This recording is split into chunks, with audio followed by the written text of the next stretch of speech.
Welcome back, ladies and gentlemen. This is David Patrick Harry with Church of the Eternal Logos, and today I want to get into what I'm calling the semiotics of virtue signaling. And so today we're going to be looking at those faux forms of public morality. What is virtue signaling?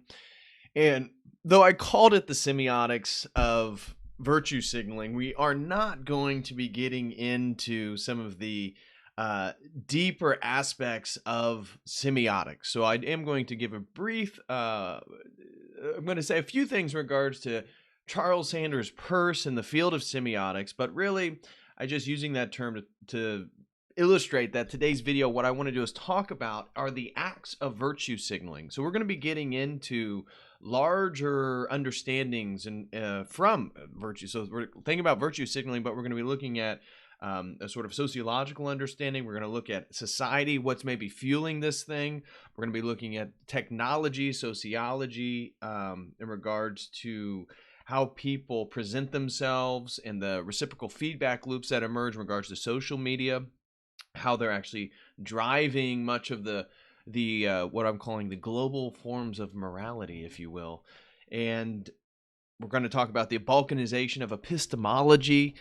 So there's a whole host of things that we're going to be getting into today. Again, if you guys can please throw a thumbs up in the chat, let me know that the audio is great before going any further.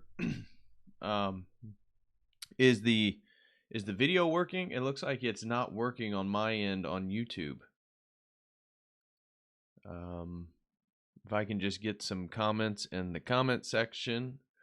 Okay, never mind. It is working. It is. We are good to go now. So again, throw me a thumbs up in the chat, guys. Let me know that the audio is good, so we can take care of any boomer tech problems before we go any further. And make sure to smash that like if you can. Always helps with the algorithm, as you know. I'm always repeating the same things over and over and over, right? So I also want to end then today's discussion with talking about the consequences of many of the things that I want to talk about in regards to establishing the sort of state of things. Okay, all right, yep, okay, sounds like the sound is good. Everybody is good to go.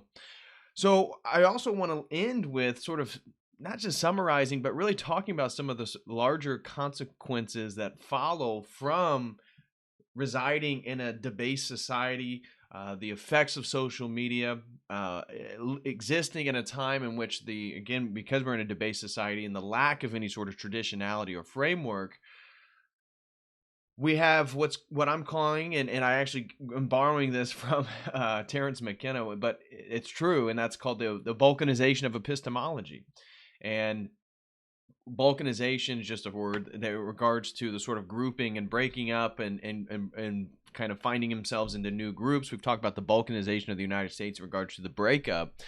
But in regards to epistemology, generally speaking, in the Western world, we've seen a Balkanization of epistemology, meaning the sort of breaking up. How do you know what's true, understandings of knowledge and all this stuff? And so I want to talk about how that feeds into and plays into the phenomenon of virtue signaling. And I also have a bunch of memes that I want to share and talk about with you guys as well. So a lot of fun stuff that we're going to be getting into. Again, please smash that like button if you haven't. A few things that I want to go over before diving deeper into today's stream is the first thing that I want to say is thank you everybody who has gone to davidpatrickharry.com /register to actually purchase a website membership. I am greatly indebted to you guys. You have been helping me get this off the ground. The link is now in the chat right now, but I really appreciate everybody hopping on there. What you can expect is I have a two-hour conversation with Subdeacon Mark in regards to his testimony to orthodoxy. I just posted a 40-some minute video in regards to just me describing a very exciting and interesting experience in regards to getting jumped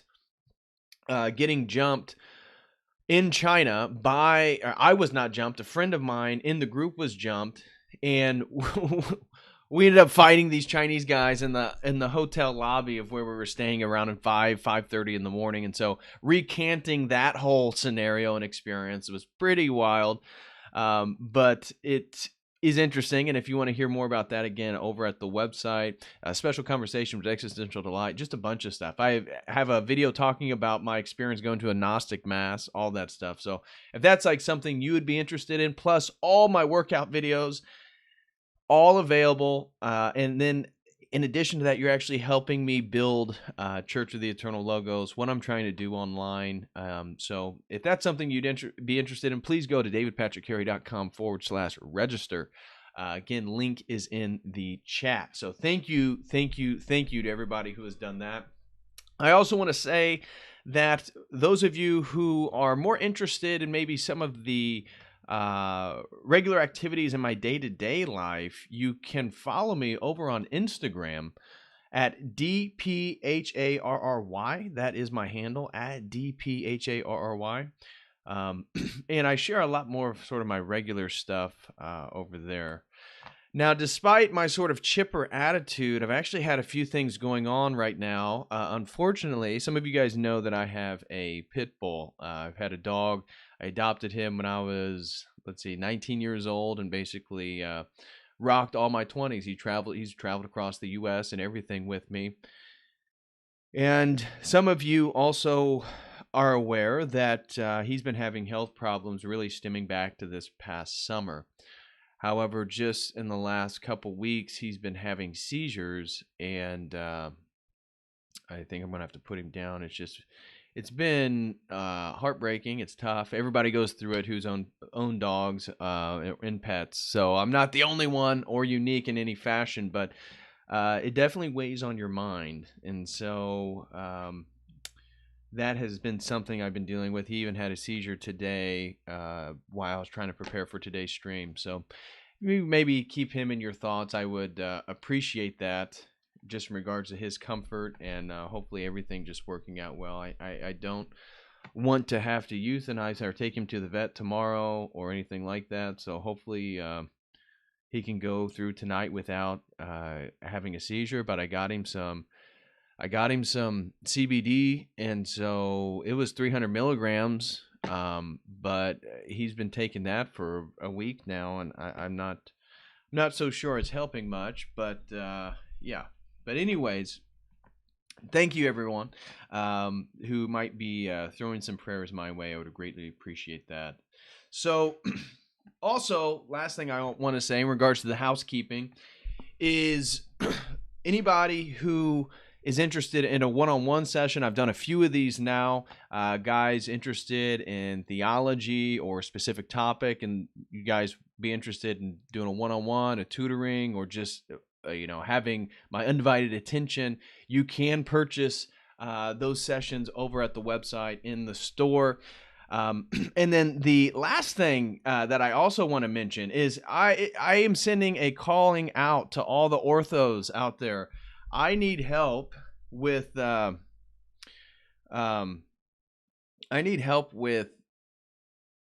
a logo for Logos Fitness, right? Some of you guys know that I've been doing this fitness stuff recently.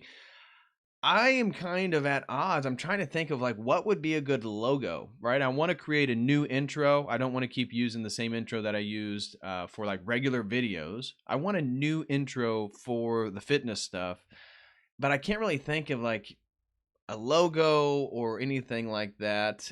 So I wanted to extend some offers to you guys to help me with some creativity. If you have ideas for a logo, if you have ideas for if you're an artist and you draw stuff for t-shirts, I'd be interested. I'll purchase it from you. So if you guys are more creative and you create art, or you create logos, or you create music, for example, any of you guys who create music that I could use for working out or even just regular videos, feel free to send it to me, contact me, and maybe we can help promote each other. That would be a beneficial thing to do. So just let me know there. Okay, well, with that being said, now let's kind of get in today's video. So today I want to talk about virtue signaling, and what prompted today's video was a conversation I've had with some people in regards to the sort of emptiness of public displays of morality. So what is Boogaloo Facilitator said, how much are you offering for the logo and for music? It depends on the quality. So if you are of quality and the quality of the music and the logo is good, I am willing to negotiate and we can work something out. But I'm not going to set a price and have other people potentially send in shoddy quality things and expect a reward from me or something like that. That's not going to help. That's not how it will work. But feel free to DM me, email me at churchoftheeternallogos@gmail.com, and we can help promote each other and help each other out. So just wanted to throw that out there. Anyways, virtue signaling, a quick definition for it would be a sort of pejorative neologism for the disingenuous expression of moral values to enhance one's own image. And so that is going to be our foundation for today's video, the basis, the sort of this definition I provided of virtue signaling, and really just deconstruct all this stuff. So just to open up our conversation, the virtue signaling, so right there we see a disingenuous expression of moral values, an expression of moral values. And this is partly why I called it the semiotics of virtue signaling, because semiotics are about symbols and the sort of scientific study of symbols and how symbols work. In fact, if you want me to tell you, what semiotics is, it is the study of sign processes, which is any form of activity, conduct, or any process that involves signs, including the production of meaning. A sign is anything that communicates a meaning. That is not the sign itself to the interpreter of the sign. The meaning can be intentional, such as a word uttered with a specific meaning, or unintentional, such as a symptom being a sign of a particular medical condition. Signs can communicate through any of these senses: visual, auditory, tactile, olfactory, and gustatory. So the virtue signaling, again, is a symbol. It is a performative symbol. And this is one of the things that I want to get into in terms of the consequences of all this stuff, is how morality becomes a faux form of social performance. And so this is going to be tied, and I'll speak a little bit more specifically about these topics in regards to the masks, in regards to social shame, in regards to the black square. If you guys can remember sort of the height of the BLM riots post George Floyd, there was a social craze in regards to posting a big black square on your Instagram profile to highlight, to indicate, to signify that you are of the woke, that you are with the cause. And this is the sort of semiotic processes that I find so interesting to talk about today, is the signs, or so related to semiotics. It's hard for me to know where to start. There's one gentleman that I would highlight, and we're not going to get too deep into the actual study of semiotics, if you will. So that is Charles Sanders Peirce. What's interesting is a lot of people aren't too familiar with him. He's actually a very important scholar. And Charles Sanders Peirce was a 19th century scholar, and he kind of coined the term semiotics. Now, he is fundamental to the field of, or to the school of pragmatism. So Charles Sanders Peirce is often tied with sort of William James in regards to the school of philosophy in their development of the field, or the school of pragmatism. But he's also very much influential and important in regards to the study of semiotics. And in fact, many people would consider him the father of semiotics. And so I wanted to read this quick little section describing his role, Charles Sanders Peirce, because he just lays out something that I want to keep in our mind, and that is the object, the sign, the object, and the interpretant. So he has this sort of tripartite theory of semiotics. And he called it the sign, the object that it's signifying, and then the interpreter or the interpretant.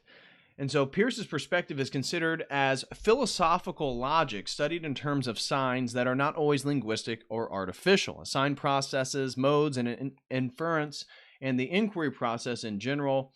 The Peircean semiotic addresses not only the external communication mechanism per se, saussure, but the internal representation machine, investigating sign processes, modes of inference, as well as the whole inquiry process in general. And semiotics can actually get pretty complicated, if you will. Peirce's semiotics, again, that he coined that phrase, and this was in 1860. So we're looking at the 19th century here. Around that time, he devised his system of 3 categories. During the 20th century, the term semiotics was adopted to cover all tendencies of signed researchers, including Ferdinand Saussure's semiology, which began in linguistics as a completely separate tradition. Peirce has adopted the term semiosis and defined it to mean an action or influence which is or involves a cooperation of 3 subjects, such as a sign, its object, and its interpretant. And so the sign, the object, and the interpretant. Well, just taking this framework, and again, it gets way deeper than this, but we're not going to go into the whole the whole thing about semiotics. But think about the black square. We have the sign, the black square. Its object, what that represents is a sort of morality that's tied to racial justice, all this stuff. Now, at a more critical level, this is going to be tied into in regard to the history of ideas, tied to critical race theory, tied to even postmodern understandings of epistemology. And so the black square, again, we can see this process happening. And then to the interpretant, we see that this person has now signified their morality. They have publicly signified their own virtues, which then enhance their own image. So at a theological level, we can see that the whole process of virtue signaling is not about the glorification of God, not about the glorification of any transcendent ideal. No, virtue signaling is, by definition, a sort of narcissistic social behavior to really attain the status and respect of virtue without actually having to do anything virtuous or moral to get it.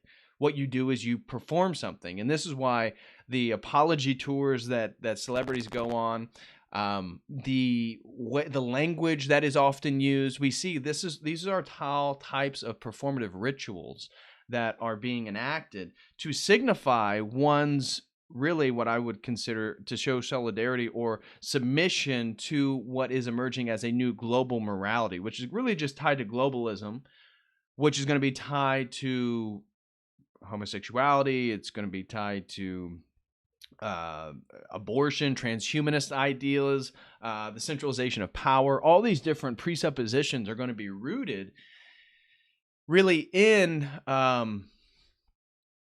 this new global morality. And so we see then this dialectical tension between this new globalism or the new global reality within any sort of traditionalism rooted within the various nations of the world.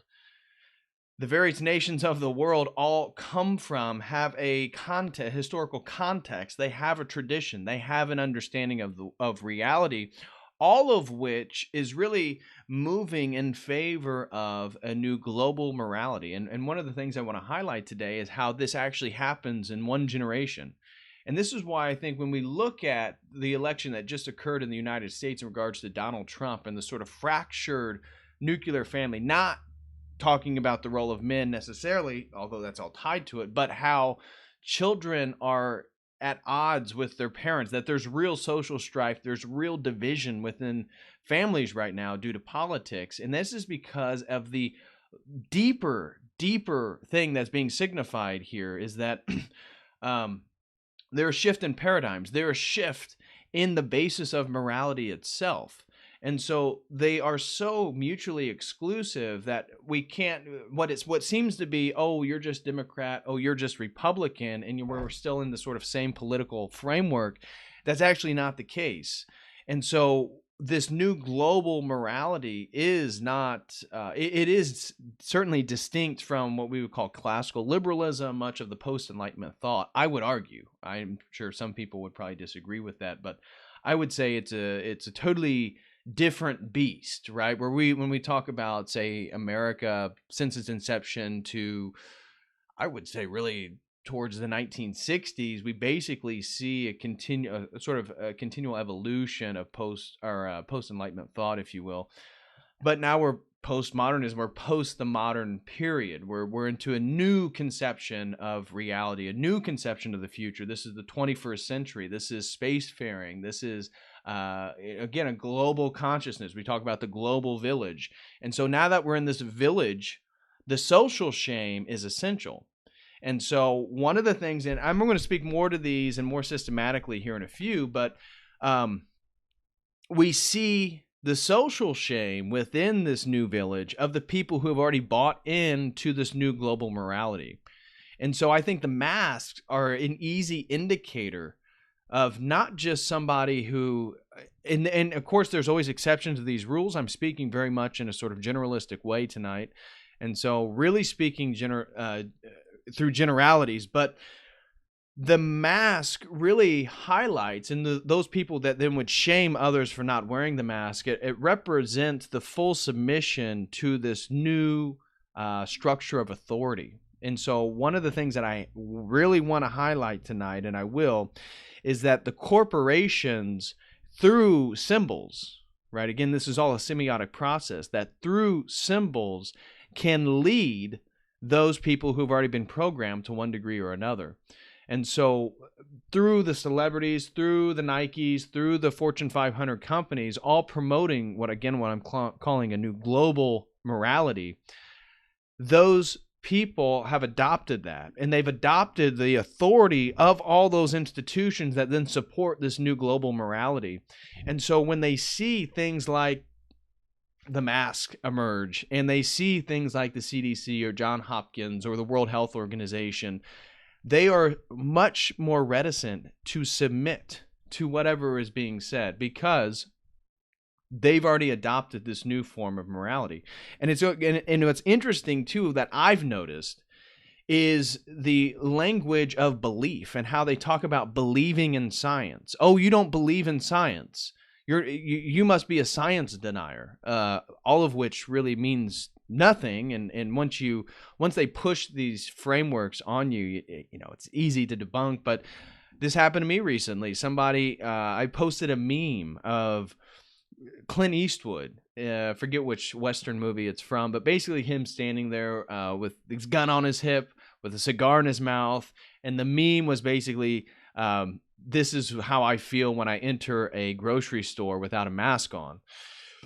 And I'd shared it, and I even received a private message from somebody who was basically saying, surely you don't do this. Surely you wouldn't go in public and not wear a mask and endanger the safety of other people. Surely you must understand that even I myself, unfortunately, maybe their loved ones are more susceptible to a medical condition that may be exacerbated by COVID-19 or something of that nature.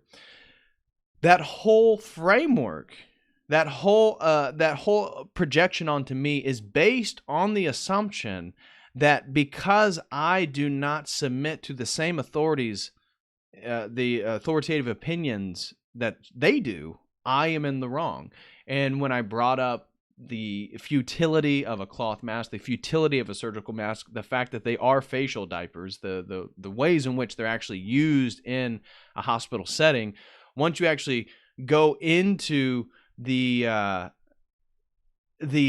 mortality rates, the contradictions of wearing a mask into a restaurant and then taking off once you sit down, the absolute irrationality and illogical nature of all this stuff, they had no response to that. Only the response is, I can't believe you would endanger other people. I can't believe that you don't submit to the same people I submit to. And that is that's really the basis, I think, when I sat and thought about this virtue signaling is the virtue signaling is a way in which to indicate that one is in alliance with this new global morality. And so there's a few sections I want to go over talking about this stuff. The first one is the epidemic at hand. And so I want to actually go through systematically and talk about the sort of societal perspective of virtue signaling. Then I want to get into social media and technology and basically how it allows for the signal to be broadcasted globally, right? Because we're talking about symbols here. And so social media and technology, they very nicely substantiate and move people into a global mind frame. That global mind frame. And so once they move there, that interconnectivity of the world, it's easy to get somebody to start thinking about global climate change, globalism, central forms of government, the dissolution of national boundaries, the dissolution of racial categories, all these different things, the destruction of tradition itself, the destruction of heritage. All these things are tied together. And so it's interesting, again, how social media, and we're going to talk more about that. But then after we talk about the society, after we talk about the social media, I want to talk about a deeper issue that I think fuels the virtue signaling, and that is the Balkanization of epistemology. And what I mean by the Balkanization of epistemology is epistemology, as you guys know, just a fancy philosophical term for the study of knowledge. How do we know something to be true? And how do you know something to be true in 2020? That is a real question that people deal with. And of course, us coming from more of a traditional Christian framework, we have an epistemology that's rooted within tradition. That is part and parcel of the package we've adopted. However, for many people, again, that are living in this debased society that I want to talk about, how do they know what is true? Everything is relativistic. And because of the Balkanization of epistemology, meaning the epistemology of radical materialistic science, the epistemology of the church, the epistemology of theology, the epistemology of lived experience, the epistemology of the academy, the epistemology of physics, quantum physics. How do you know what is true in 2020? And this fuels then what I'm calling the belief in science, the cult of the lab coat, because we live in a time in which everything has been basically deemed equal to each other, that there is no ultimate source of truth anymore. How do you know what is true? And therefore it reverts back to authority, and it reverts back to how all authoritative framework in our world has been inverted for this new global morality. It's all tied together. And so this then and this is why the virtue signaling is so prominent, is because we then have to identify in-groups and out-groups. And so in the name of inclusivity, and this is a really interesting dialectic that occurs within the virtue signaling, is that much of it is in the name of inclusivity. Inclusive of transgender people, inclusive of various forms of sexual orientation, inclusive of immigrations, a big one in the Western world, whether that be North African and Muslim immigration into Europe or Hispanic immigration into the United States. But the establishment of the inclusive and the exclusive, the in-group and the out-group, that the virtue signaling in the name of inclusivity, which really is just a faux, it's a facade for relativism. It's a facade for no real distinction or differentiation between things in general, whether that be male and female, whether that be right and wrong, whether that be anything really. So the inclusive, exclusive allows then society itself to begin to bifurcate. And again, if you're trying to establish new paradigms, which is ultimately what the virtue signaling is, it's a submission to this new globalist paradigm. You need it to begin to differentiate itself. You need this sort of conflict, this dialectic between the global morality, the new globalism versus national traditionalism, whether it's in India, whether it's in China, whether it's in Australia, America, it doesn't matter. So that is then going to lead us to the consequences, which is where I'll wrap up that conversation. Then I have some memes that I want to share with you guys. I guess I could get into the memes first, but I feel like I'm a bit on a roll, so we'll keep going. So the first thing that I want to do is get into the epidemic at hand, and I'm considering virtue signaling an epidemic. But as I say that in a kind of tongue-in-cheek way, I realize that virtue signaling has always happened. People have always been virtue signaling. The basis for my argument today is the reason why I'm calling it an epidemic is the interconnectivity of the internet, of social media itself, exacerbates and amplifies the phenomenon to such a degree that it becomes something that it never was historically speaking, right? People who have always been virtue signaling, religious people have always been virtue signaling. But I mean, that's from an Orthodox perspective, that's the sort of the Pharisaical approach, right? That the Pharisees, when we talk about in Orthodoxy, when we get to the, I forget where it is in the liturgical calendar, but the differentiation between the publican and the Pharisee, right? We see a sort of virtue signaling phenomenon there. So virtue signaling in and of itself is actually pretty anti-Christian when you think about it. And that's also going to wrap up, as we'll talk about in my consequences or the conclusions to sort of a systematic understanding of the virtue signaling stuff, is to see how ultimately it is anti-Christian in every way. And so again, we'll get to that here in a second. So the first one, the epidemic at hand, multiple factors have aided in the rise of virtue signaling within our societies. The first one I want to talk about is a debased society, a debased society. Now, we mean these. I mean this in a couple different ways. So I want to keep in mind when I say a debased society, I'm meaning a debased, meaning it's not based on any sort of traditional foundational framework. So we live in a society that has no real tradition, has no real foundation.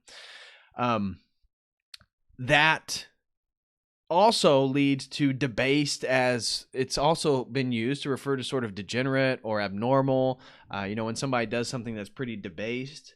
So the way that that's insinuated as well, we live in a society that is debased from any foundational traditional framework.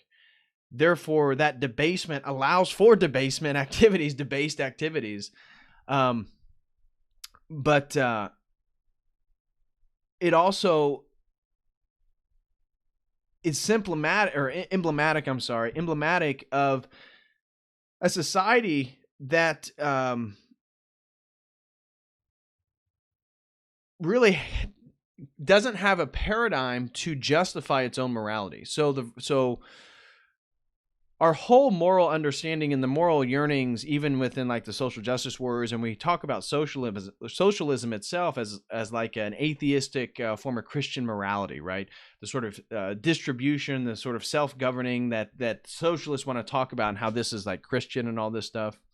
That it's very interesting when we think about the virtue signaling, that in our debased society, that because we have no foundation, because we have no framework, and this even relates to the mimetic ways in which we use the term based, right? Based, as I've talked about in a previous video, yes, it goes back to Lil B, yes, it goes back to the base God, but it also, the way that it's been appropriated post-Trump 2016, is that to be based is really to be based and founded in your tradition, and therefore not able to be swayed by the world, right?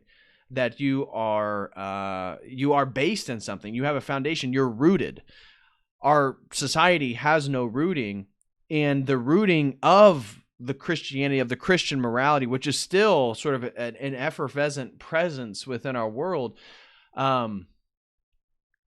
they don't have a paradigm to justify it.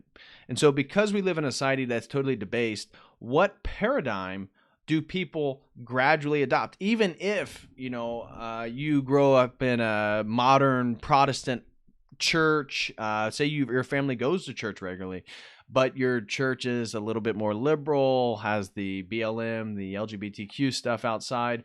The paradigm that allows a sort of justification for the moral assumptions present, like the why we need to care for the LGBTQ, like why we need to care for racial justice, they don't have a framework for it. And this isn't anything that I'm saying new to you guys. You know that much of anybody who adopts a sort of globalist paradigm adopts a sort of self-contradictory amalgamation of different assumptions that seem really nice when it's packaged together. It seems really holistic. It makes a lot of sense. But when you start moving systematically through the presuppositions, through the justifications, there's not a whole lot there. And so it's interesting that we're told in the virtue signaling process that we need to, whether we're virtue signaling that we are doing something that is objectively good, that is objectively true, that objectively identifies my own morality and virtue to the world, yet at the same time, the basis for that morality is totally relativistic. It's totally relativistic. And that's why I want to highlight how it's ultimately a submission, because the epistemology, the validity of what's going on here is just about power. It's not about what's true. It's not about what's logical. It's not about what's rational. It's about power. It's all about power, you know. So you can take, again, this globalist framework, as I keep saying, is ultimately relativistic, and so you get basically Foucault's power knowledge dialectic, where if you really want to control the world, you want to control what is considered knowledge, what is considered true, and ultimately create the power structures within society. And that's what it's all about. And the relativism, so there is no coherent logical strand that you can tie all the virtues in, like what is being signaled as virtuous, it all contradicts. It all contradicts, because ultimately the virtue signaling is not about morality. It's about the self-identification of one who has submitted to this new power structure. So this then leads to all these other problems on a societal level, one of which is identity. When a society is debased, when it has no traditional framework and foundation, what gives that society its identity? What gives it a sort of unique presence amongst the world stage? This is a real question, and this filters back down to the lives of individuals. As we see the dissolution of sort of Christianity being a prominent pillar within Western society, we see the rise in suicide. We see the rise in drug addiction. We see the rise in all these forms of mental illness, attachments to the, mortal attachments to the world, meaning like mortality, like it leads to death, like again, like the drug addiction, sex addiction, addiction to money, addiction to power. That because our society is so debased, our society has no ultimate identity outside hedonism, outside consumerism, and outside shallow displays of one's own identity, again, which is tied up with purchasing things, right?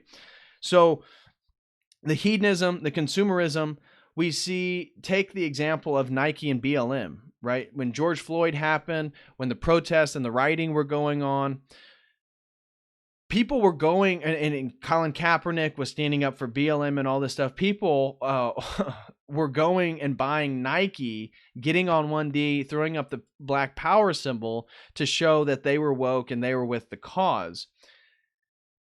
The cause okays homosexuality. It okays all forms of what a Christian morality would consider degenerate. Leads to hedonism, right? The whole paradigm supports hedonism, but the consumerism is why the feedback loop is that their morality is dictated by the corporations, by the Fortune 500 companies, which are moving, power structures, global banking. It's all moving towards the centralization of power. That these people who are debased, who are not rooted within tradition, they may or may not identify as quote unquote Christian, but because they're debased, because they have no traditional foundation, they fall for the virtue signaling. They then display their virtue through virtue signaling, like buying Nikes and getting on a knee and throwing up the black power symbol, which then demonstrates the feedback loop that where do they get their morality from other than corporations? That they even consume their morality, right? The consumerism is so rampant in our society that morality itself, virtue itself, is a commodity which can be bought based on what corporation the commodity comes from. This is such a degenerate form of thinking that it's hard to articulate. And that's exactly why our society is the way it is. That people have no compass to orient themselves whatsoever, and that compass, because our society is so debased from tradition, those compasses that people acquire are actually from corporations. And so whether it's a Supreme t-shirt or sweatshirt, or it's Nike shoes, or it's Apple products, or whatever it be, these are virtue signals in and of themselves, and it identifies the moral rot of our society, that people have no real identity. They have no real identity in their race or their heritage or their family name. They have no real identity in their nation. Much of the people who would adopt this paradigm, they wouldn't necessarily be for quote unquote America or nationalism at all. And they certainly don't have a religion to provide form to who they are and their identity. So they're working off a sort of Darwinian framework of evolution, of a relativistic epistemology of survival of the fittest. And therefore, you're just an accident of the cosmos, and go ahead and do everything that the World Banks tell you, that Nike tells you, that Apple tells you. It's sad. And so this leads to the obvious conclusion that a society without God attains its morality from the world. And so this requires more of a sort of Christian framework of the difference between sort of transcendent Trinity, the transcendent Trinitarian God, and the world being created, and the world and the kingdoms of the world being under the dominionship of the fallen one. That we see a society without God attains its morality from the world. And that's exactly what's happened to Western civilization. And that process is the globalist process itself. That is globalism. And so the world's morality, what will it be? Is it a morality based on utilitarianism? This is, we get the utilitarian framework from like a Bill Gates, that we have to depopulate the planet based on disease, based on the wellness of everybody. We actually have to kill a lot of people. So major contradiction right there. But we see the relativism, it can be framed in so many different ways. So is the new global morality, and this is really, I think it shifts depending on the point in which you're analyzing it, but the new global morality that I'm calling it, that is being signaled through the virtue signaling, which is really a submission to the new power of globalism itself and those institutions. Is it utilitarian? Is it what's best for the greatest number? Or is it authoritarian? Is it authoritarian that it's not based on logic, it's not based on truth, it's not even based on the greatest good for the greatest number, it's purely based on power and because I said so? That certainly seems like an element of it. I mean, we see Dr. Fauci saying that it's time for Americans to basically just listen and do what you're told, to submit your own individuality and your own form of critical thinking. So, or is it going to be pragmatic? So pragmatism is going to be a little bit different than utilitarianism. It's going to be a little bit different than authoritarianism. That the pragmatic morality is just what kind of works at that time. And I would say, and the reason why I chose these three is I feel like the pragmatism is sort of the underlying form of this new global morality that's being used. That's why it's so contradictory, and they use something that is akin to a sort of Christian morality at one point, and then it's something totally different at another point, that it really is much more pragmatic in nature, that it's about what just works at that particular time for my particular argument, for my particular desires and aims for power, usually. So it's ultimately pragmatic, but I think it shifts between utilitarian and authoritarian. That is the section that I wanted to talk about in regards to the epidemic at hand, what it is, how it can be looked at from a societal perspective in regards to a debased society, and that allowing for the process to emerge in the first place. The second area where I want to go into is social media and technology. So we've established that people are debased, they have no tradition, and therefore they have no real identity, whether that be nationalistic or religious. So from that perspective, we see how social media and technology allows for the globalist morality, or the global morality, to be spread across the world through its interconnectivity. And so generally speaking, this allows for more frequent superficial interactions amongst people, and that being deemed sort of friendship, communication, interaction with others. So the social media, well, the reason why I wanted to highlight this is because it's going to come to the public shaming or social shaming, and how in the social media, our interactions with others are more superficial. You can't totally know somebody just through the internet, just through Zoom meetings, just through anything like that. So our society interacts with each other very differently than in the 1950s or much older, even when we were in our European villages or villages, wherever you come from or whatever nationality you are. But where you know your neighbor, you know your neighbor's neighbor, you actually know all the people in your neighborhood. In fact, most of them may even be relatives. They may be family members, but they're close friends and they're people you can trust, and you interact with them regularly, and they help keep you in line. The quality of interaction between the individuals is so much higher than you get with social media. And so the social shaming that would occur in a much more traditional society, in, say, a village, is other people who actually know you personally trying to keep you in line, because the shame is really just placing the boundaries of permitted behavior. So the social media allows for much more superficial interactions with each other. This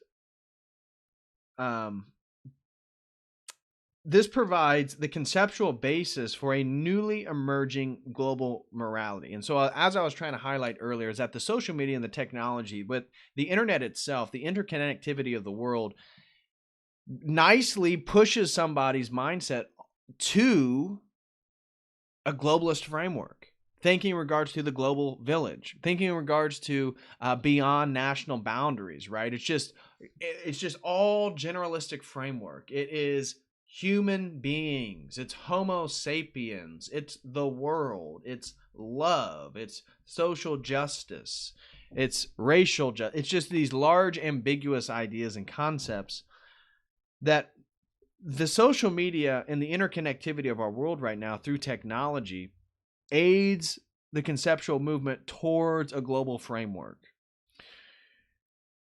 And therefore, that's where the global village concept that I wanted to highlight comes up. And this is where the social shame then is displayed, is that we have this social displaying. So the cancel culture, right? The cancel culture is a self-policing of the virtue signaling of the new global morality. And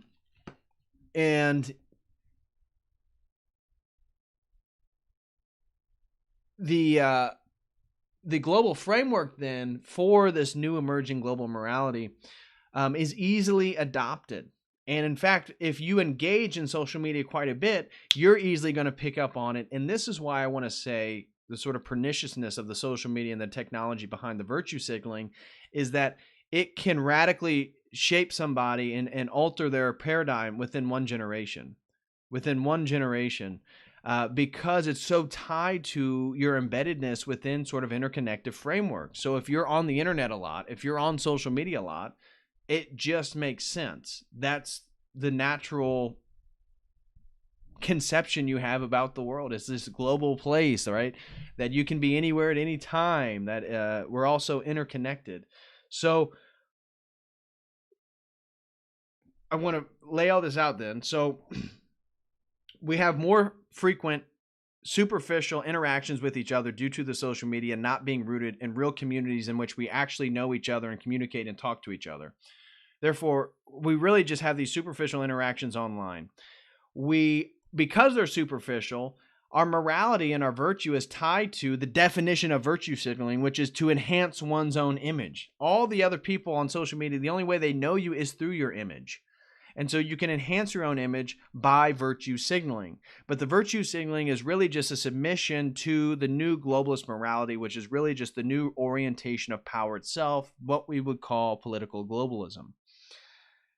This, engaging on social media, then provides one conceptually to better perceive the global framework, the global village, right? The relative nature of what culture you're in, what nationality you have, what religion you believe in. These are all relative, right? It doesn't matter. We're all one planet. We're a ball. We're one species, right? There's no difference between the races, stuff like this. Often tropes that you'll hear. So people are then moved into the global framework, and it is the social medias then, the social media companies that can control the Overton window. You know that they control the Overton window. This is why they're so adamant about controlling speech and what people can say, even about the election, as we just saw on YouTube, make a public statement about how they're going to begin censoring and basically canceling people if they talk about the election as potentially having fraud. And so all I can say about that is I'm not trying to push any of the algorithm buttons right now, but let's just say that we should all hope and pray for Texas's lawsuit and the support, ideally by at least 25 states. It'd be nice if the lawsuit was supported by over half the country. But I digress. But the media companies then they select for and they direct the new global morality. Because the social medias, and this is something I wanted to highlight, are really the windows onto the conceptual framework of globalism. It is those companies, those social media companies, that promote the global morality. That's what, the Pride Month, all this stuff.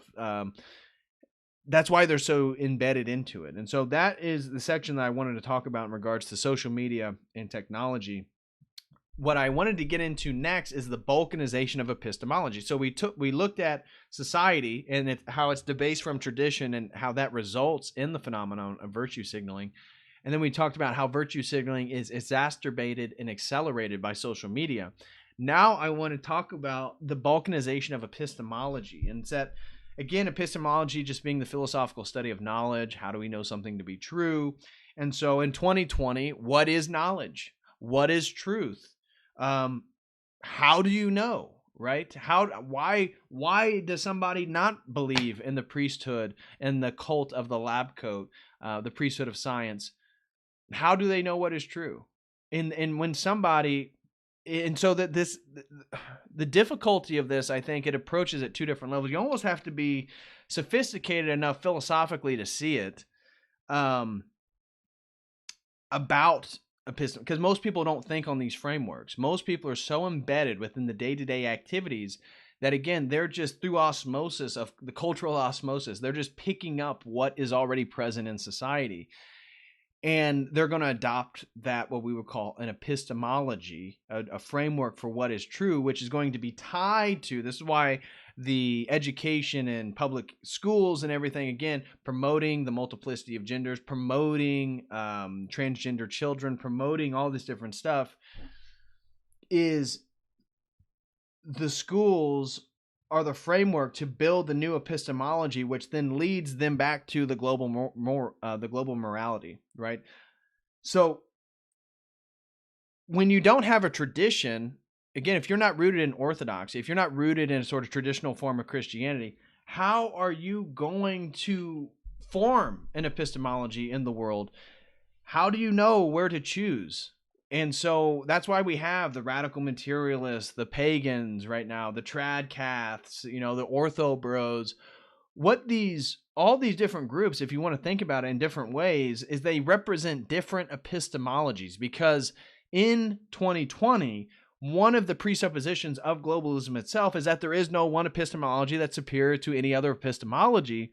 Therefore, it leads back again to relativism, or back again to the pragmatic authoritarian framework of morality that the globalist paradigm provides, and that it's all relative. Therefore, do what we say because we say so.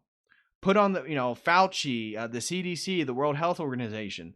Do what we say, not because it's logical, not because it's rational, not because it's built on an objective morality or an objective epistemology.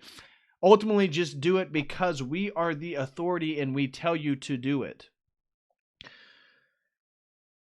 And this is why, like the interaction I was talking about with somebody who sent me a private message, is that, oh, you don't believe in science? Well, what is there to believe in? Science is the process of measurement and averages. That is how you do science.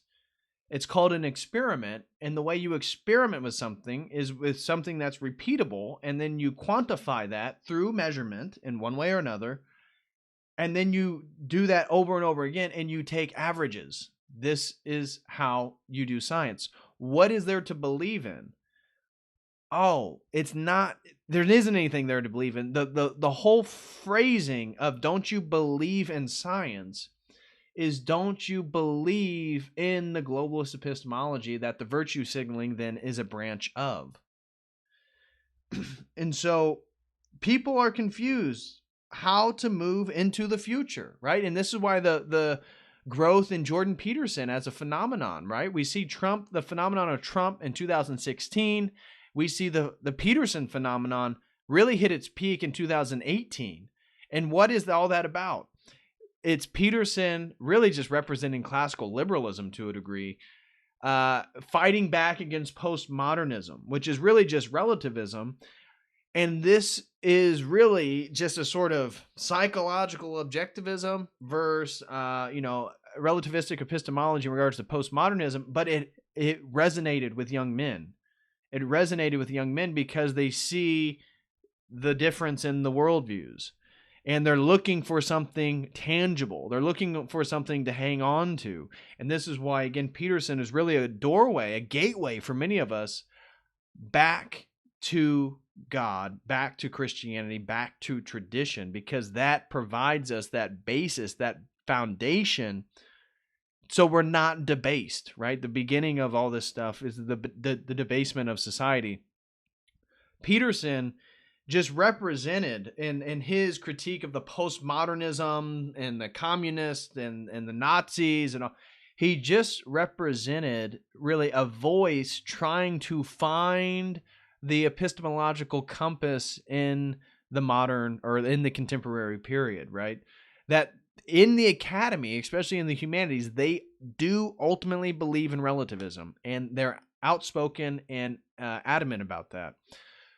Yet none of us actually believe that to be the case. And so how do you form your basis of knowledge, right? What is your epistemology? And because it's ultimately relativistic, because of the Balkanization of epistemology, meaning physics and radical materialism and Darwinian evolution and the church and the priest and theology, generally speaking, and globalism and world religion, how do you know where to move? That leads to relativism, which then leads to your morality or the validity of you not being based in who you are and the sin that you engage or don't engage with, which will be judged by God at an objective level. No, who you are is the way you're perceived by everyone else, which is, again, it's objectivistic and relativistic framework. So there is no real grounding for even one's identity perceived by other people. Not that they're always, there's always a subjective element to that, but you are the way you are perceived. And this is, again, why I was talking about the apology tours and the virtue signaling and all this stuff, that really, these are social performances. There are social performances that allow that send out, again, the definition of virtue signaling, to enhance one's own image. You're enhancing your own image because that's all there is of you.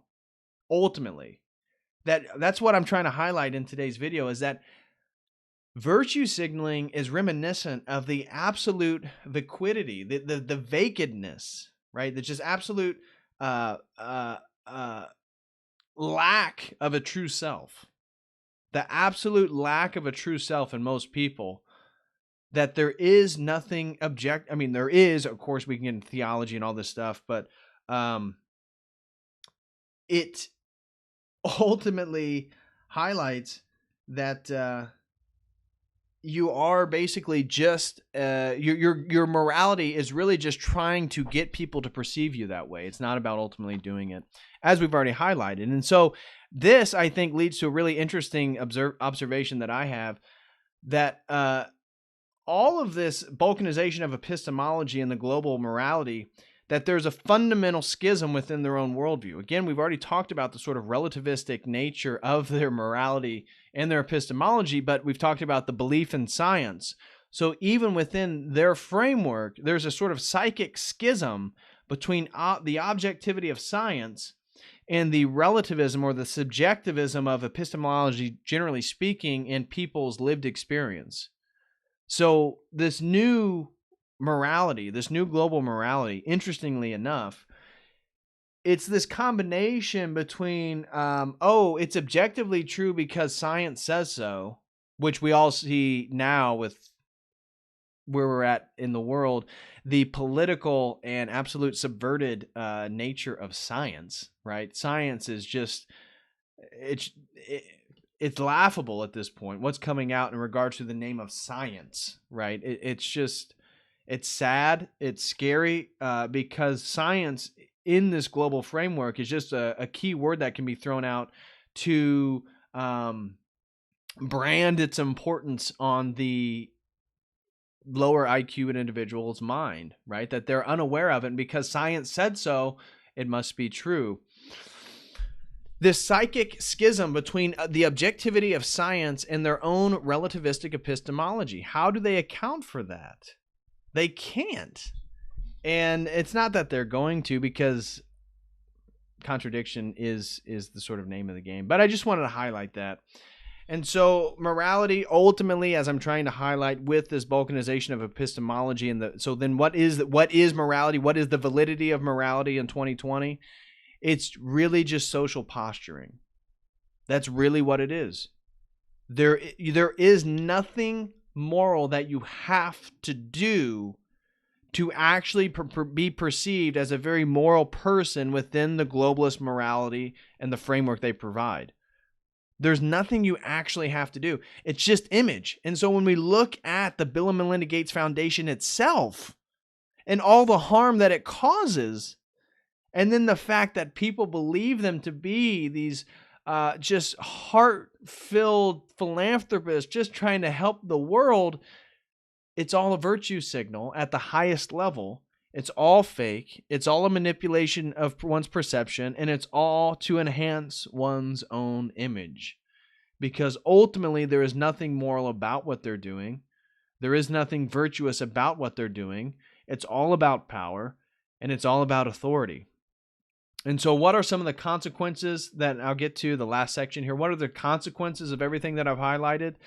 That, as I said, morality becomes a social performance to show solidarity with and for the new global morality. And that comes in all different shapes and sizes. That includes the support of BLM, which is ultimately communist, which is ultimately anti-God, which is ultimately anti-family, which is ultimately anti-masculine. It also is the LGBTQ flag. So unfortunate for us, Americans and our American embassies all around the world flying the degeneracy of the LGBTQ flag proudly. We are virtue signaling the new global morality, right, to the rest of the world. And the same is true for the masks. The masks are this process down, and it's difficult to just talk about the mask because obviously, based on where you live, based on who you work for, your job. People are forced to wear these to a very strict degree. I'm able, thank God, to be in a place in Indiana where I just live my life without a mask. I don't do the mask, and nothing really has changed. But the mask is a symbol of submission. Now, again, I know some of you guys are totally with me and actually see the mask as a symbol of submission, but still are forced to wear it at certain occasions. So it's not that every person, it fits. Again, I'm just using a generalistic framework here. But the mask and its implementation really around the world at a large level is a ritual initiation. It is a defining of one's personhood, right? This is what they do in a sort of esoteric or magical initiation. You'd wear a mask at some level, and so that mask would cover up who you are, and then the new normal moves you into the new perception of your new personhood. But all these things, again, the global village, morality becomes a social performance to show solidarity with and submission to the new global morality. And the vaccines, all this, these are all social markers. And like who are the people who are going to ultimately stand up against it? I'm telling you, you can see it right now. It's going to be Christians. It's ultimately going to be people who believe in God to a very serious degree, that are willing to sacrifice themselves for doing what they believe in. Those are the people who are going to stand up. Those are the people who are going to take the persecution and the sort of brunt of this new globalist paradigm, the new globalist religion, the globalist morality, the whole phenomenon of virtue signaling itself, to demonstrate to the rest of the world that you're down and you're part. And what are you part of? You're a part of a new morality that's built around consumerism. And that is really the underlying value of globalism itself, and that's why it's run by transnational corporations, the Fortune 500 companies, and supported by central banking, is because the global morality, what virtue signaling identifies one with, is a consumeristic morality led and dictated by big corporations. And therefore, your morality, again, you don't have to do anything because there is no right and wrong in the world, objectively speaking. But you can signify your virtue and your morality by posting a black square, by throwing up your hand, by wearing a mask, and go buy some Nikes, by the way. And also wear a rainbow flag t-shirt. By doing those things, you actually do nothing in the actual world, but just by displaying those symbols, you are virtuous in the new structure. And that hollowness is absolutely characteristic of the new system. And so you purchase your morality like a product. It's just something you buy. And this is where we have to be careful with the consumerism, the consumption of religion itself. Although the way that it's structured now, it's like, buy your icons from monasteries, buy your stuff from fellow Orthodox people to support, so we can really kind of grow our own economy, if you will. But the new consumeristic morality that virtue signaling actually identifies one with is totally led and directed by the Fortune 500, by major corporations. It's just astonishing once you see it. And that the banking industry, the industry that's built on the debt, right, fake money, is dictating to you your virtues, your morality, what's right and wrong. And you are too dumb or too lazy to see that it's totally relativistic, and that it provides zero meaning. All it provides is it okays hedonism, and it's not even going to provide you that, because pretty soon you'll be in your own hut. Which may be better, because maybe you'll get back to the land and have more traditional values. But it's just crazy. It's crazy that the people who perceive themselves as revolutionaries are in lockstep with the corporations and the banking system that they think they're in opposition to. I mean, it's such a schism within people's minds that it's It's sad. It shows the absolute degradation of our society and the absolute necessity for us as people rooted within a traditional framework with a foundation to stand on to really promote our value, to promote our values so other people can hear that, say, oh, wow, look at the lives that they're living. They seem very happy. They seem to be living lives of meaning.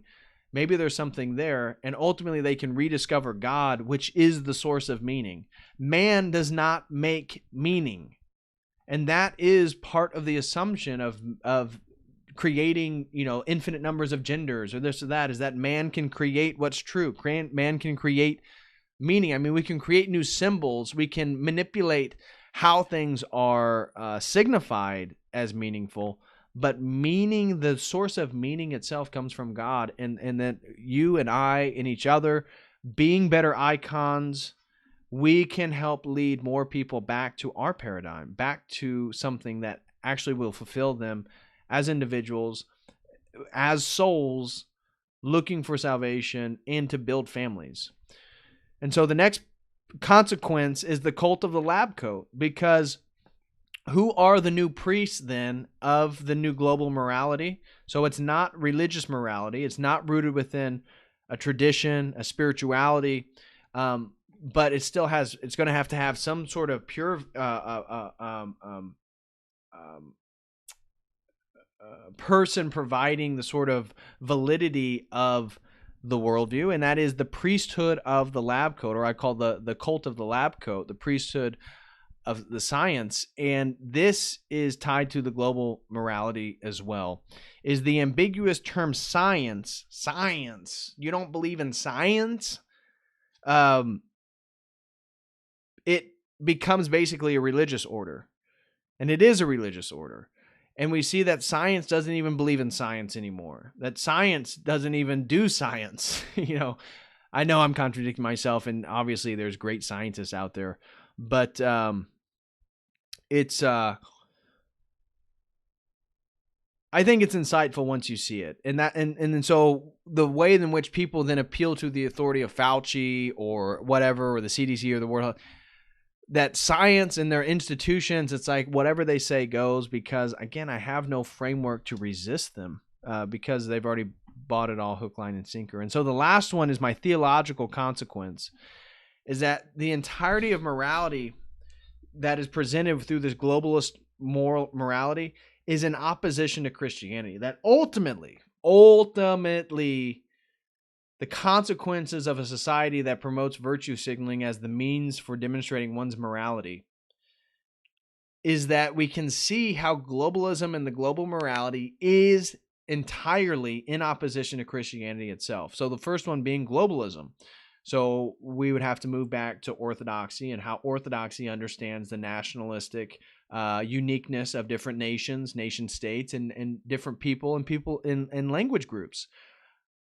Christianity provides a basis for understanding that. Christianity, by definition, is not globalist. You just have to read the book of Revelation to know that, and actually see where globalism leads to in the presupposition. So Christianity is not in favor of globalism. It's not in favor of one centralized structure over the whole world or something of that nature. And in fact, I'd say the centralization of power as a motif of evil, as a motif of being in opposition to God, we see it first with the papacy in regards to the schism, and a centralization of power in regards to their ecclesiology and their church structure. But abortion, this is tied to the new global morality. That abortion, my body, my choice, women's rights, all this stuff is tied together.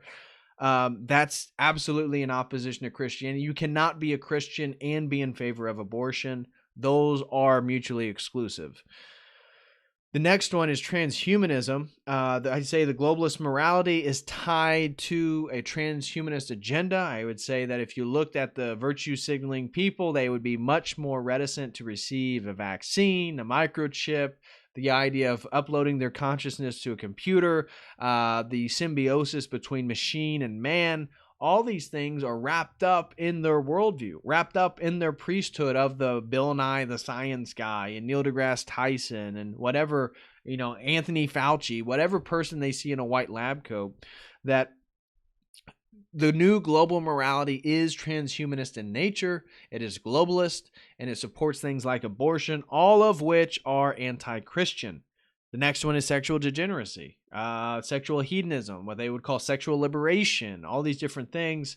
Again, in opposition to the logos, to the order, to the morality, to the structure, to the tenets of Christianity, directly in opposition. It is elitist. The new globalist morality is elitist. And what they've done, very interestingly, is that globalism itself is such an elitist movement by the wealthiest people in the world to basically centralize power and make sure that they would never lose theirs by making sure everybody else can never get it, that they've provided the elitist mentality to be attained by the virtue signaler. And so the virtue signaler actually feels himself to be more elite, more developed, more evolved than those individuals who would speak against them, right? Who would disagree with them, those antiquated Christians or whoever they may be. So I would say there's, interestingly, an elitist dimension to the new global morality that's absolutely anti-Christian. Deceit and effort of power. Clearly, a Christian paradigm does not support this game of power, right? The Game of Thrones, essentially, that is filled with sin, that is filled with deceit and lies and all this different stuff, murder often. And I would say, again, the new globalist morality absolutely okays that. And so when we see, interestingly, the same virtue signalers okay with maybe Biden he snuck out the election and maybe there were a few mishaps that worked in his favor, but that's fine. That's fine because now we got him in office and all this. There is no objective standard, that it's all about power. It's all about power. Whether that be, Bill Gates. I'm personally not the biggest fan of Elon Musk. I think that he's really got a lot of people hoodwinked, that he says some true things. He says the testing, what's up with the testing with the COVID-19? Everybody knows that. And just because he says it, now everybody thinks he's like based. And I mean, guys, do you not know the satellites he's throwing up? Do you not know Neuralink? Do you not know what's going on? Like, no, he's not on your team. He's not on your team. And so that all leads to the deceit for power. And because the whole game's about power, we see within the new globalist framework, it's all about continual warfare and continual war and terror. And that the war on terror really isn't a war on terror, because the war on terror is about the terror of war indefinitely, which again is totally anti-Christian. It's absolutely anti-Christian. And that tied to this new globalist morality, and wherever it emerges from, whether that be in South America or North America or Africa or wherever, that there's always a dialectic between the tradition and the heritage of that country and the new contemporary globalist morality and framework, and that they basically have to choose. You have to make a choice. There's always that dialectic between tradition and globalism. And so the destruction of heritage is embedded within the new globalist framework. I would argue that is ultimately anti-Christian. Even Orthodoxy, when it encountered the Slavs or various nations, that it sanctifies those cultures. It doesn't destroy, it purifies. And so the way in which you think about the interactions is very differently. It's not about a destruction or doing away with. It's about a redirecting and a sanctifying and a purifying of what already was. And so, yeah, that basically ends the globalism, abortion, transhumanism, sexual degeneracy, elitism, deceit for power, continual war, and destruction of heritage, all of which are embedded within the new globalist framework and the global morality that's being displayed by anybody who virtue signals. And this is ultimately all anti-Christian. So with that, I have wrapped up my discussion. I do have some memes that I want to share with you guys, but we've had a few people throw in some super chats, so let me read those real quick. Really want to get to those, and then I'll show you guys some memes. And if anybody has any more questions, feel free. And then from there, we will call it a night. So Joshua Schmidt threw in $4.99. Shout out to my godparents. They had their first kid. Many years to little Anna. Oh, wow. Thank you, Josh, for the $4.99. And God bless your godparents, man. That is great. Congratulations to them and their first kid. And absolutely many years to little Anna. Wonderful, wonderful, wonderful. Again, thank you, brother, for the support. I greatly appreciate it. Daniel E., good ortho bro, always in the chats, it seems. Throws in a $9.99. Really appreciate it. No comment, brother. I really, really, really appreciate it. Thank you, thank you, thank you. And then Teddy Bull Moose Roosevelt, back from the dead. Good old Tedster. Says, keep up the good work, Codal. Well, thank you, brother. Thank you, Teddy. I really appreciate it, man. I really, really do. Thank you for the $9.99. Thank you, Daniel E. I know you've supported me before. Thank you, guys. I really, really appreciate it. Oh, and Lynn Benson. I haven't spoke to Lynn in a while. Hope you're doing well over in Arizona. Lynn Benson threw in $5, and she says, science, especially astronomy and cosmology, is a religion. Electric Universe Theory, Thunderbolts Project on YouTube. Hi, David. Hello, all. Well, Lynn, it's great to hear from you. We haven't talked in a while. Again, hope all is well down in AZ. Thank you very much for the $5. And I totally agree that astronomy and cosmology is a religion. Adding to that, I would say for most of the debased Western women who no longer reside in any sort of traditional framework, astrology is their religion. The whole stereotype and motif that white women, their spirituality is astrology, I think that's actually, that has some teeth. That bites a little bit. So I agree with you, science, astronomy, cosmology, certainly astrology for some people. I am familiar with the Electric Universe Theory and the Thunderbolts Project on YouTube. But you're totally right on. And thank you very much, Lynn, for your support. Again, hope all is well. And God bless you and yours. Nick Offinger, good ortho bro, friend, threw in $4.99. George Floyd is a hologram. Changed my mind. Oh my gosh, that's hilarious. Okay, I don't know if I can change your mind. You sound pretty convinced. I don't, and that's not my realm of apologetics. So. But thank you, brother, for the $4.99. Hope all is well. I imagine you're probably at work right now in the old lab cooking things up. So I hope all is well at work, and God bless you and your family, Nick. Thank you very much, brother. I appreciate it. Scrolling through the chat here, just seeing if anybody said anything to me. Not seeing anything.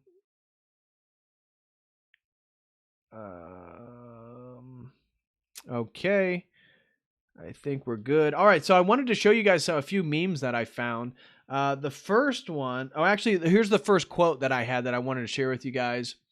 And this comes to us from Marcus Aurelius, right? Got his Meditations over here. Arguably the closest thing we've ever had to the philosopher king, former emperor of Rome, Marcus Aurelius. And he says, a man, when he has done a good act, does not call out for others to come and see, but he goes on to another act, as a vine goes on to produce again the grapes in season. And I love that idea. Of course, he was a famous Stoic. We here at Church of the Eternal Logos do not support Stoicism. We recognize some of the dimensions of it that Christianity adopted. But I do love this quote, and I think it's totally consistent with a Christian framework as well, that a man, when he has done a good act, he does not call out for others to come see, as the virtue signaler does, but he goes on to another act, as a vine goes on to produce, again, the grapes in season. So I really love that quote, really speaking in opposition to what we see in today's society. The second thing that I wanted to show you guys is this sign, because this sign, I think, sums up a lot of what I was talking about today. And it's been going around, and I got it from a place where people can purchase it. So I took a little snapshot, a screenshot of it. And so this thing was being promoted like you could buy one to put in your yard. And it says, "We believe Black Lives Matter." Okay, so what does that mean? Does that mean you believe in communism and the anti-nuclear family and all this stuff? So this is the virtue signaler's yard sign. "We believe Black Lives Matters. No human is illegal. Love is love. Women's rights are human rights. Science is real. Water is life. Injustice anywhere is a threat to justice everywhere." And so just moving through this sign, it's hilarious. Yeah, it is Photoshop. It's so you can purchase the sign, dude. It's just an advertisement. So it's just laid on top of a fake background because people are just purchasing the yard sign. But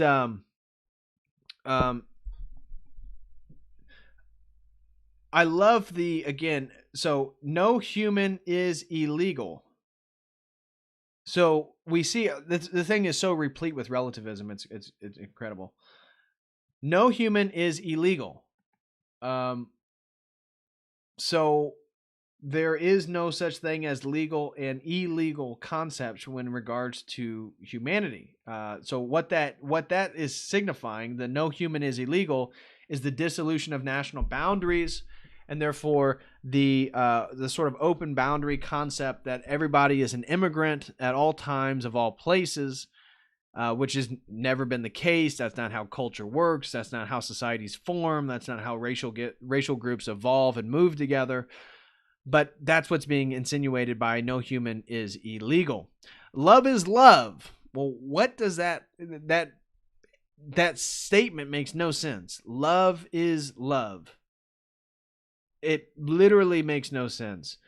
And it's saying that basically any type of hedonistic pleasure is equal to any type of other pleasure, is basically what they're saying with love is love. And in the acceptance of all forms of sexuality in what we would consider sexual degeneracy, which is again a form of relativism. So we see no boundaries, no human is illegal. We see love is love. There's no correct order or logos to sex. Women's rights are human rights. And so what I love here is the redefining of women, right? Women's rights are human rights. And I know how this is being tied to the idea of human rights, this larger ambiguous concept, and that the women's right to vote, all these different rights that really get promoted in the 19th and 20th century, that women's rights are human rights.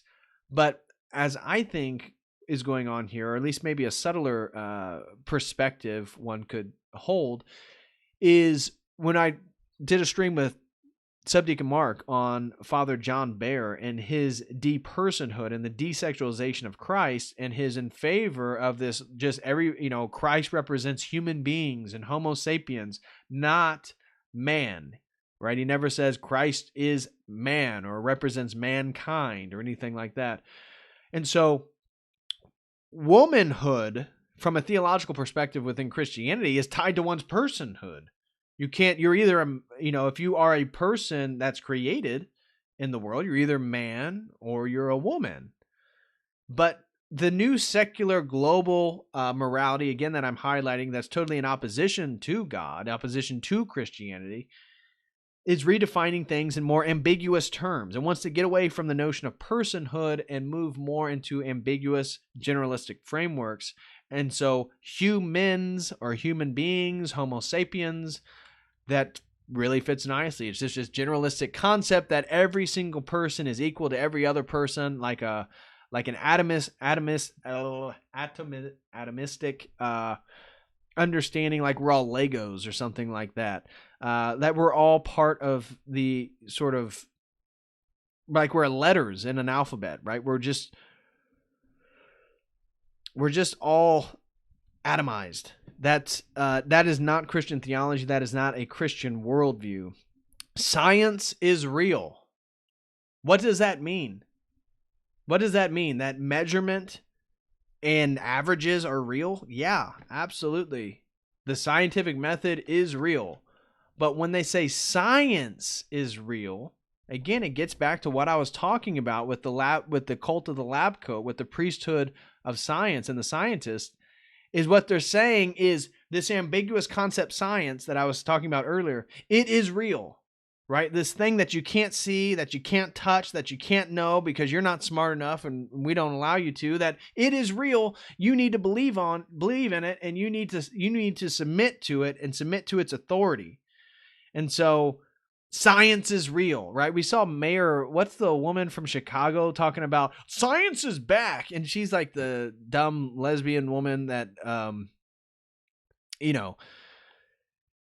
total contradictions in regards to the ways masks are used. She's fine with not wearing a mask when she's in public, but everybody else needs to. It's just all so crazy. And yeah, absolutely, scientism is a cult, and the statement that science is real is really, why would science, if science is staying in the domain of science, meaning that it's about induction, physical things, the scientific method, you don't need to make a claim that it's real because it's literally physical. You can see, touch it, measure it, do all this stuff. But the claim in which it is claiming science is real is, as you are highlighting, that it is scientism. It is the religious belief into science.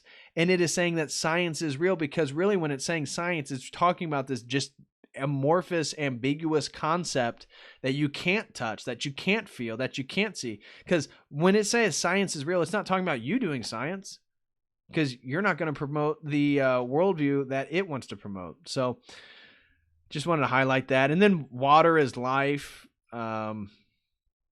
Whatever. And then so I'll move on. I'll stop berating this one. This is my first one. The second meme I got is emitting virtue signal.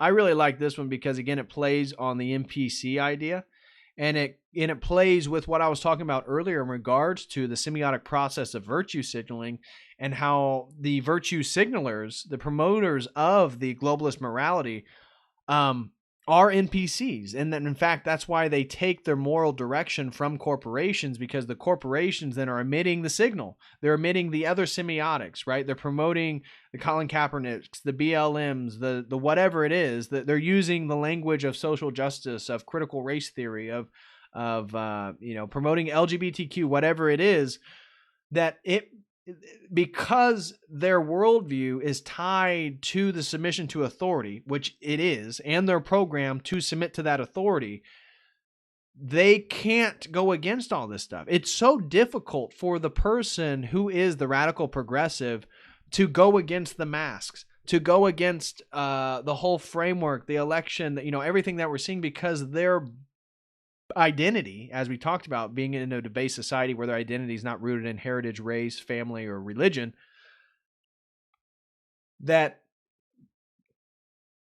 their identity is the things that they consume, and therefore their submission to authority themselves, and corporations being one of those. So I thought this was a very adequate and appropriate meme that fit with much of what I was talking about in today's video. The next one I have is, what if I told you it's possible to do a bunch of good things without later virtue signaling on the internet all month? I just thought that it made me chuckle. Not a whole lot to unpack on that one. The next one is, my Tumblr post about feeding the homeless got 10,000 reblogs. It's so very satisfying to me to be making a difference in people's lives. Sorry, I butchered that. And so again, the comic reads, my Tumblr post about feeding the homeless got 10,000 reblogs. I'm so very it's so very satisfying to be making a difference in people's lives, all while he's passing by a homeless person. And I picked this one because it highlights the actual void of the virtue signaler and how they actually have to do nothing in the real world. It's all just a semiotic process. It's all just displaying symbols. You don't have to ever do any real thing. In fact, by you doing any real thing at a sort of philosophical, theological level, I would say implies that you would be putting order into the world. And because of that is really in opposition to the paradigm and the worldview that they're embedded in. So, thought this was funny and highlights a lot of what I was saying. Here is another one. Basically, whose outrage is it anyway? And my outrage is better than your outrage. My outrage is the strongest. And that's basically part of what is going on, is that within the virtue signaler mindset, because of the relativism in which it's built upon, the validity of arguments and ideas are wrapped up within like the fervor behind them. It's not about logical analysis or deconstruction or a rational breakdown of an idea. Ideas are true based on the emotional fervor behind them. And I don't think they fully even realize that they live in a worldview that believes that, but it is the case that when you look at the social shaming, when you look at the virtue signaling,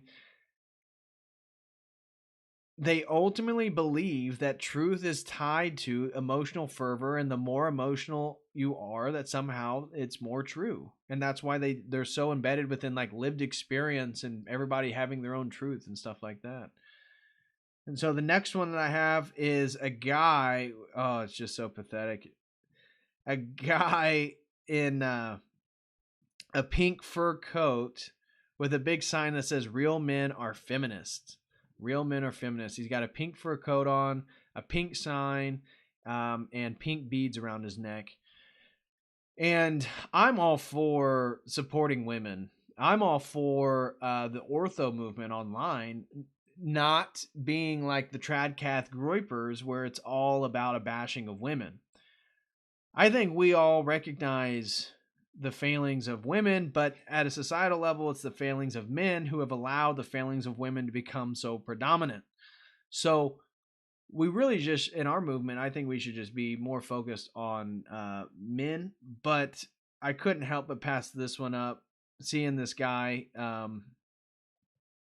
just the male feminist is one of the sneakiest, the weaseliest, the slimiest sort of guy. I feel you really got to watch the male feminist. A lot of times it's just another virtue signal, right? The male feminist himself is virtue signaling for the woman, part of the globalist morality, to find him moral and appealing, really just so he can get laid often and you know, have sex, get a little something. And that's what it's all about. And so we need to be men who are not virtue signaling. Don't virtue signal. Just be moral, just be a good Christian, and just be masculine and try to put your life in order. Try to be the best version of yourself. Try to be an icon unto others, always looking up towards the icon of Christ. And I think that's our goal, and that's how we'll make waves and change society and influence people in a positive direction. So don't be a male feminist. And then the last one that I wanted to highlight was the actual art, the thumbnail of the art piece that I used today.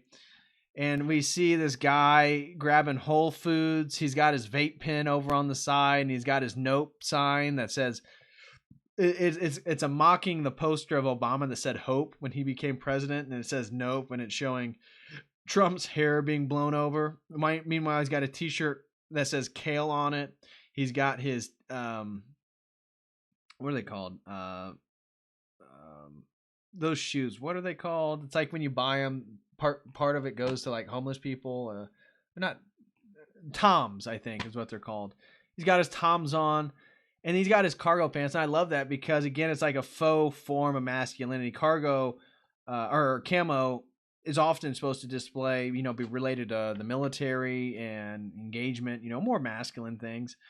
And this guy's got a kale shirt on. He just came from Whole Foods. He's got his vape pen, and he's got his note. It's just his long hair. It's just funny, and it's so true. And that is the virtue signaler, you know.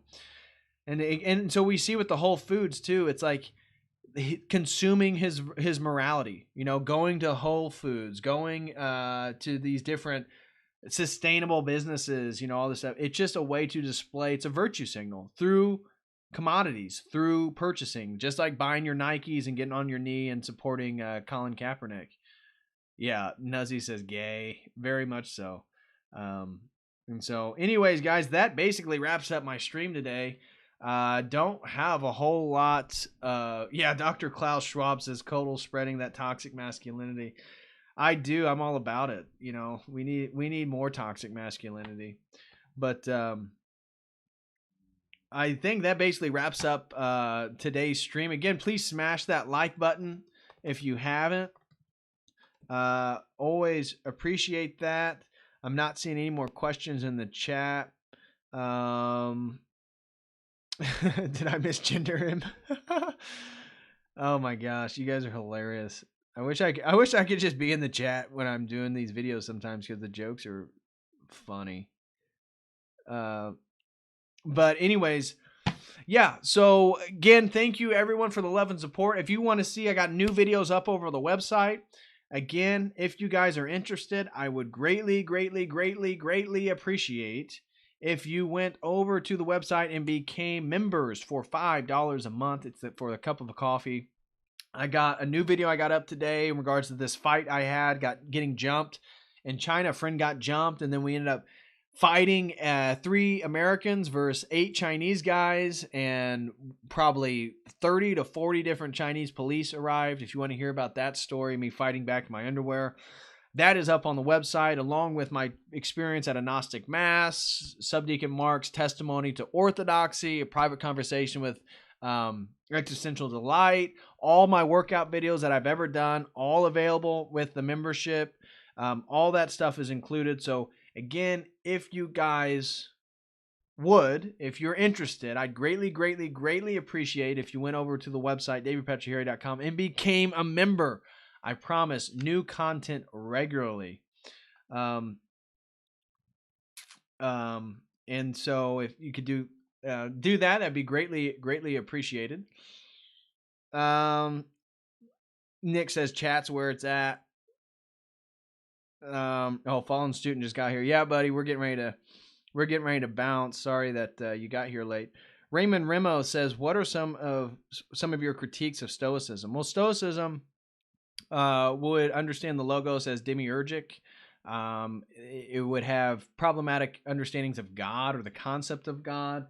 And it would be circular in its cosmology, right? So you could attack, from a Christian perspective, you could attack Stoicism on a multitude of levels, really in regards to presuppositions and justifications and stuff like that. Because there's also a lot of good things within Stoicism. Like, you can still read it and find really interesting insights. Like, if you haven't read the Meditations by Marcus Aurelius, I recommend it.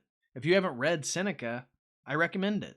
You know, they're good readings. They're smart guys. Are they Christian? No. Is everything they say right? Absolutely not. Is Stoicism a problematic worldview? It absolutely is. But there are true things. And so, to answer your question directly, Raymond, their cosmology, their understanding of logos, their origin story of creation, or it's not really story, but just their concept, all that stuff would be debunked. So, Jimmy said, I signed up and it's so worth it. Go for it. Anyone in chat that hasn't. Thank you, Jimmy. Thank you, Jimmy, for signing up. You messaged me privately, and I really, really appreciate what you had to say, man. It humbled me. And I'm so glad that the video with Subdeacon Mark talking about his journey to orthodoxy resonated with you, and you found a lot of overlap, providential and synchronistic overlap with your own journey. Brother, thank you for all your support. Thank you for the messages. Thank you for everything, Jimmy. I really appreciate it, brother. Nick throws in another $1.99. Bro, thoughts on pine pollen? Pine pollen? I don't really have any thoughts on pine pollen. Should I? I've never taken pine pollen. Maybe that's something I should look into. I really need to have the person to talk to about pine pollen with is Dr. Mo. I'm curious what he would have to say. I apologize, brother, that I really don't have a whole lot to say about pine pollen. Maybe I'll look into it a little bit more. But thank you for the $1.99, man. I really, really, really appreciate it. I really appreciate your guys' support. He said atheists love to quote Seneca. Yeah, I don't doubt it. I don't doubt it at all.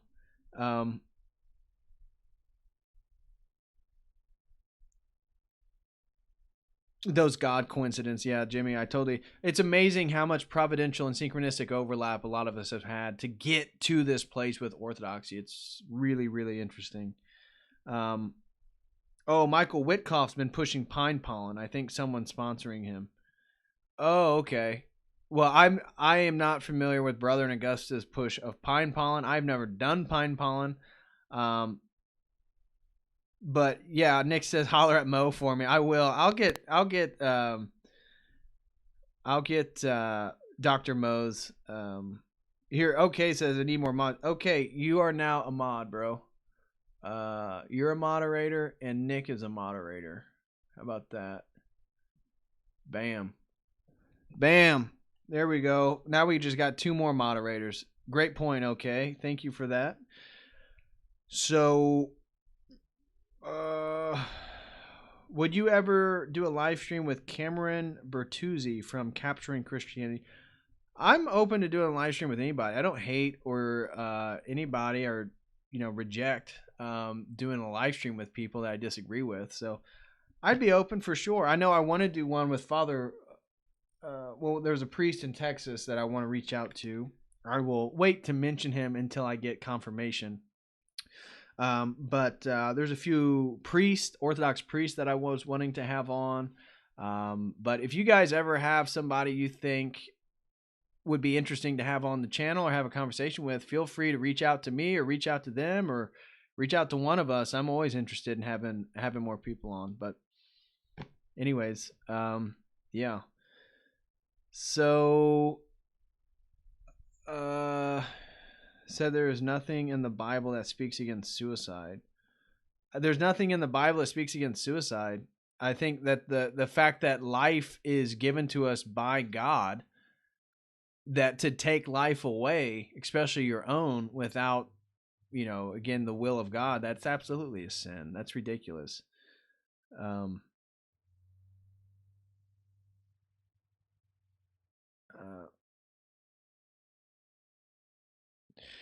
Anyways, guys, it looks like nobody has any more questions, so I appreciate all the love and support. Oh, I've never seen anyone interview Father Spiriton. That would be epic. Yeah, you're right. I should reach out to Father Spiriton. That would be a good one. Suicide is gay. Yeah, it definitely is. Judas took his life. Exactly. And so that is the betrayer. Thank you, Annie, for the great reference. Yes, Judas is the betrayer, and he committed suicide. So, just at a semiotic level, that should tell you enough.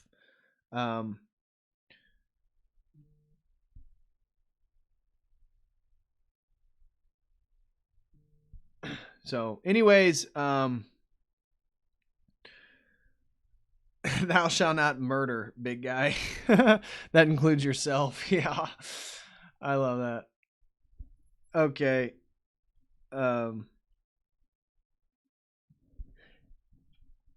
Annie Banani. Yeah, I love the way she made her name. Yeah, I'll reach out to Father Spiriton. That'd be a great conversation. Yeah, I think you guys are totally right on that. I will definitely look into that. But anyways, I'm going to hop off here. Please smash that like button. Again, if you haven't become a member over at the website, please do that. If you're interested in one-on-one tutoring or anything like that, that can be purchased through the website. And until next time, as always, guys, thank you so much for the support and the love. And until next time, as always, God bless.